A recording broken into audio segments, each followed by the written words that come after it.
नमस्कार, माझ्या नवीन व्हिडिओमध्ये सर्वांचे स्वागत आहे। श्री महालक्ष्मी व्रत करताना कोणते नियम पाळावेत ते सांगणार आहेत। श्री महालक्ष्मीची कृपा व्हावी, धन संपदा सुख शांती लाभावी म्हणून व्रत करणाऱ्याने मन व शरीर शुद्ध ठेवावे।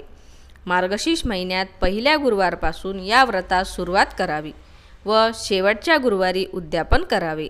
पूजाविधीसह दर गुरुवारी हे व्रत करावे व संबंध वर्षभर दर गुरुवारी देवीच्या मूर्तीसमोर किंवा चित्रासमोर बसून श्री महालक्ष्मी महात्म्य वाचावे किंवा ऐकावे।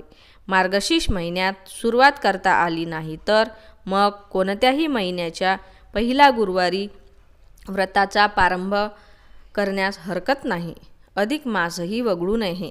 8 गुरुवार हे व्रत केल्यास विशेष फलदायी होईल। उद्यापन मात्र मार्गशीर्ष महिन्याच्या शेवटच्या गुरुवारी करावे। व्रताचे दिवशी दिवसभर उपवास करावा। दूध व फळे चालतील। मन आनंदी व शांत ठेवावे। रात्री कुटुंबियासमवेत मिष्टान्नाचे भोजन करावे। कुटुंबियांनी आनंदात राहावे, भांडू नये। व्रताच्या दिवशी जर काही कारणाने पूजा करणे शक्य नसेल तर ती दुसऱ्याकडून करवून घ्यावी। उपवास मात्र स्वतः करावा। तो गुरुवार व्रतासाठी मोजू नये। इतर उपवास असताना एकादशी, शिवरात्र वगैरे हे गुरुवार व्रत आले तरी ते करण्यास हरकत नाही। मात्र त्या दिवशी रात्री जेवू नये। पूजा करण्यास हरकत नाही। या पोथीच्या वाचनाच्या वेळी शेजारी, आप्त व मित्र इत्यादी सर्वांना घेऊन व्रताचा लाभ घ्यावा। त्यावेळी एकाग्रता व शांतता असावी। व्रताचे उद्यापन शेवटच्या गुरुवारी मार्गशीर्षात करावे। त्या दिवशी 7 सुवासिनींना व 7 कुमारिकांना हळदी कुंकवास घरी बोलवावे। त्यांना हळदी कुंकू देऊन देवीची पूजा व आरती करावी।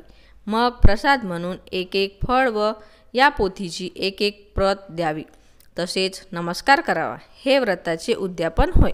पुरुषांनाही हे व्रत करता येते। त्यांनी श्री महालक्ष्मी महात्म्य अवश्य वाचावे।